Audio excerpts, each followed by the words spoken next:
This one's interesting as well. Ross Tucker, a national NFL analyst, on if it's Deshaun Watson versus Shedeur Sanders for the starting quarterback in 2026. Certainly sounds like that's a possibility. I think what I'm most intrigued by now is who's the third quarterback and potentially even fourth that's in the mix with those guys. Do they let Monken draft the guy second, third, fourth round that perhaps he really likes and thinks has a chance, a la Tyler Shuck or whoever, for the Saints this past year? Or do they say, Shedeur's our guy in terms of a young developmental guy that we want to see what we can do with, but if you want to backstop it with a veteran that you like, bring him in. And again, the names out there are kind of fascinating because they're names of guys that not that far away or not that long ago, I guess I should say, teams really, really committed to. You think about Kyler Murray and Tua Tagovailoa and Kirk Cousins and, on some level, Mac Jones. It's kind of fascinating what the veteran quarterback market is going to be like. Spencer, when I hear that, my thought was, if you hired Todd Monken to fix the offense, you damn well better listen to him if he says we need this quarterback to make this work. Again, maybe he thinks Shedeur's the guy, but I think there's going to be at least one, maybe two quarterbacks added to that mix.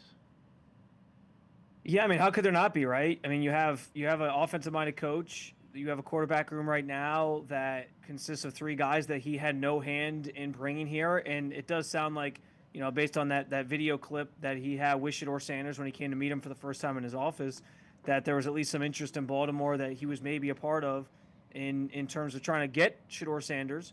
But it's still not a guy that he drafted, or I don't think Todd Monken took this job because he felt like, oh man, that team's got a really good quarterback situation that I just can't wait to get in there and work with those guys, even though publicly he has said he's excited to work with all those guys.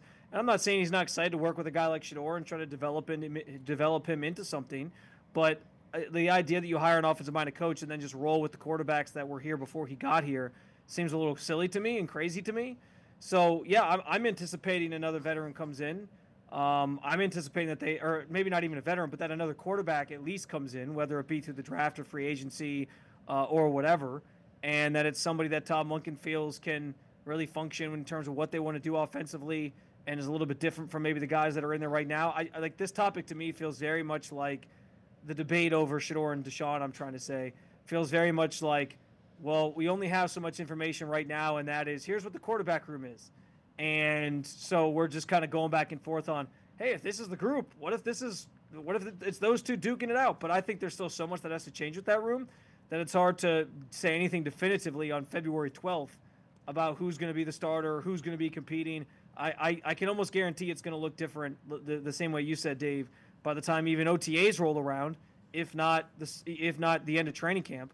And so I'm as anxious as everybody to see what that looks like. But yeah, there's been a lot of people trying to say they have their quarterback, they're not adding anybody, they're not doing this, they're not doing that. They have a veteran already, they're not doing this, they're not doing that in Deshaun Watson. And I push back on that. Like I don't think that they're treating this as hey, we're good at this position, or else Kevin Stefanski probably wouldn't have gotten fired.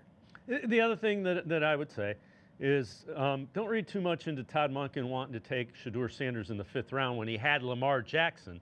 There's a drastic difference between, hey, we can develop you to be something in 2 or 3 years, as opposed to, I have my head coaching job and you've got to go win some games this year, or my head coaching career lasts 1 year.